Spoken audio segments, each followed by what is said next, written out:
Hello everyone, in this tutorial what I'll be covering is PHP Forms, and PHP Forms allows us to take input from the user and store that information in a file, a database, or some other location. Now probably up to this point you probably haven't seen that many useful things you can do with PHP other than probably the include command or arrays or the echo command. But now you will learn how to actually take input from the user by creating a form on your website and doing something with that information. So let's just go ahead and get started.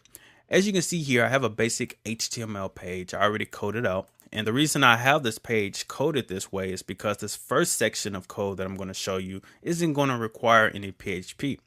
So the first thing I'm going to type is a less than sign. Then I'm going to say form action is equal to form underscore success. And I'll explain what all this means in a second after I type it out. And then I'm going to say method is equal to post. Then I'm going to say greater than. I'm going to go to the next line and say first name is equal to input type is equal to text. Then I'm going to say name is equal to first name. Put a slash, greater than sign, then a line break. And then just to speed up things here, just going to copy that line. And here I'm going to change this to last name. And I'm going to change this name over here to last name. Then I'm going to do this one more time. I'm going to change this to email. So I'm collecting the first name, last name, and the email address. And I'm going to change this to email. And then lastly, I'm going to say input type is equal to submit. Put a slash, then a greater than sign. Then I'm going to finally end this form. All right. So let me clean up some space here. All right, so let's quickly reevaluate here. So starting at the top, I indicate that I'm about to start a form, and then next I say action. Now this action actually tells us where we want to send our information when the user hits this submit button. So here I'm going to have to create this file next called form underscore success, as this is where we're going to send the information that the user types in, such as their first name, last name, and email. Then next we have this method. And the method we'll get more into in the next tutorial, but we have two method types. We can send it by post or we can send it by get. And again, don't worry about that in this tutorial. Next, we just have some inputs, and the type of input is a text field, and you can indicate that here. So if you're not familiar with forms, again, you have different types of input types. You can have a text field, you can have a text box, you can have a radio button or a drop down list. All the different things you used to send for forms, you can do that here, but here I'm just using some basic text fields to make things easier. Next, I'm given a name for these individual text fields, as when we send this information over to our other file, we need to know which text field we're dealing with.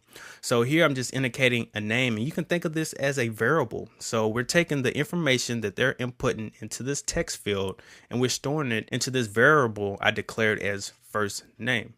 So here on the next line, I'm doing the same thing here, but I made this variable called last name just to make it easier to know which text field I'm dealing with. So again, here I did the same thing with email. And then finally, we create a submit button. And that's the end of this form once we reach this line. So what I'm going to do here is actually save this and show you what this looks like in our browser. I'm going to call it form.php. And I'm going to go over to my browser, type localhost. I'm going to say the PHP basics. And let's do just form, hit enter. And as you can see, we have our basic form here. And if we hit submit, it's going to go to object not found because we have not created this page yet. So that's what we're going to do next. All right, so let's go back. So I'm just going to create another blank document. All right, so on this document, I'm just going to go ahead and paste what we had on the other page, except I'm just going to delete this part because we don't really need that. And here I'm going to say hello. Then I'm going to start a PHP scripting block. I'm going to say echo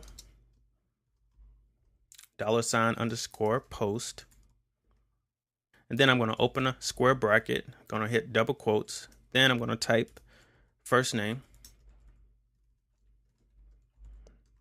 type another double quotes, close my square brackets, put a semicolon, then end my scripting block for there. Then I'm going to put a comma and I'm going to say your email. Then I'm going to put another comma. Then I'm going to start another PHP scripting block, and I'm going to say echo $_post, start my square bracket, type email. Don't forget your double quotes inside there.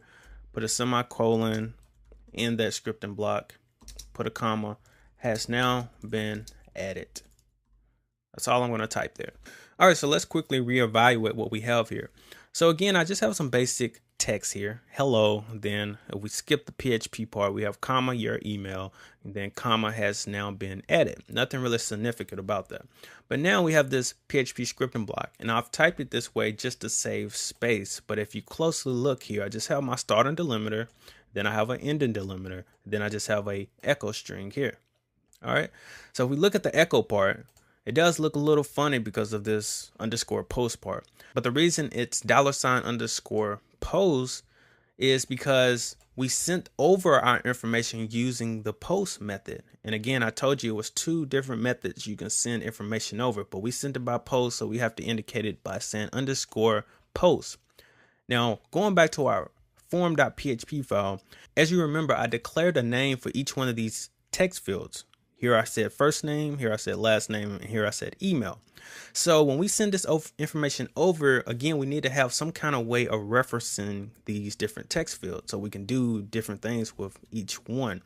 So if I go back over here, I'm indicating here by the open square bracket, double quotes, then the name, I'm indicating by this name that I want to use the first name's data, or whatever the user typed in the first name text field. I want to use that information here. So then I just end that by typing another double quotes, then a closing square bracket.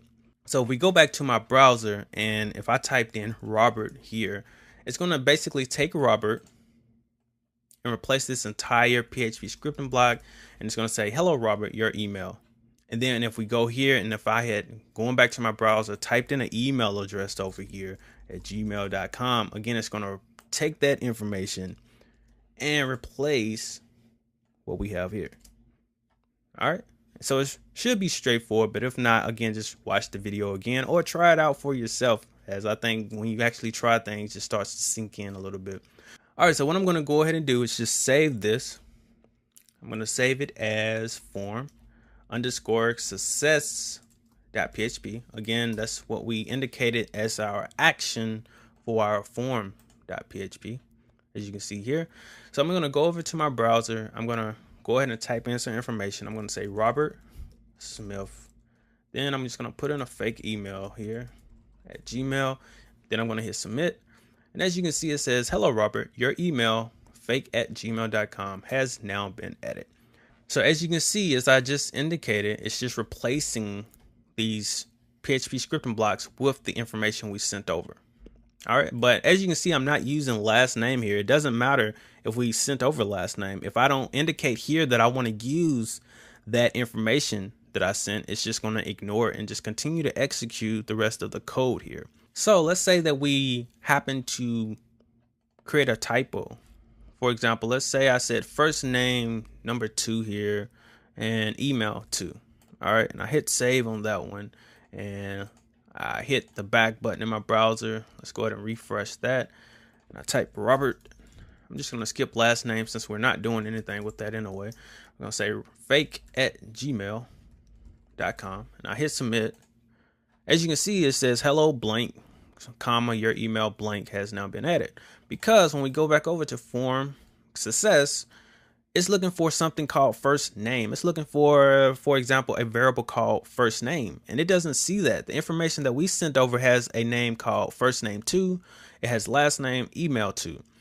So when we go back to form success, these 2 post variables, is another way you can think about it, do not exist, or we're not sending over any post variables called first name and email. We're sending over a post variable called first name 2.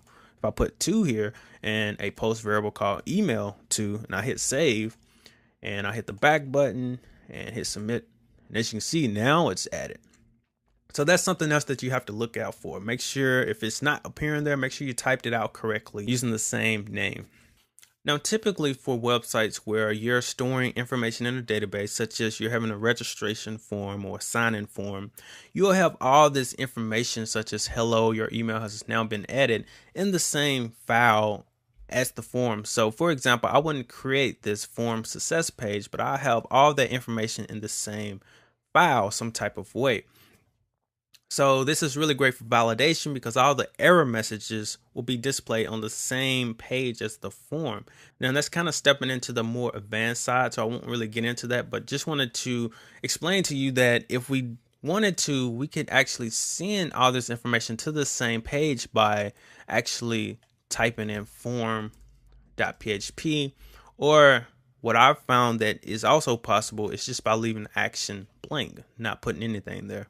So again, we would probably, if, for example, just to give you an example how we would do something like that, I'm not going to write it all out, but first we would need to actually have some type of if condition. And we just basically need to check to see if user has pressed submit button. And then after that check, we would actually, for example, if I go back to my success page, copy that information and type it here, indent that sum, and then I would close my curly brace. After we check that, we'll go ahead and display this. So what that's doing is once we load this form.php file, we don't want this information to be displayed yet. We want it to be displayed after the user has hit this submit button. And obviously here, if they, for example, didn't input a first name or a required field, you can also have different conditions here just to check and display an error message. But again, that's going more into the advanced side, but just wanted to let you know that this is where all that starts to happen when we start to deal with PHP forms. So that does conclude this tutorial, and hopefully now you have a better or a new understanding about PHP forms. So be sure to take the online quiz at thephpbasics.com to ensure you understand these basic concepts, and I will see you in the next video.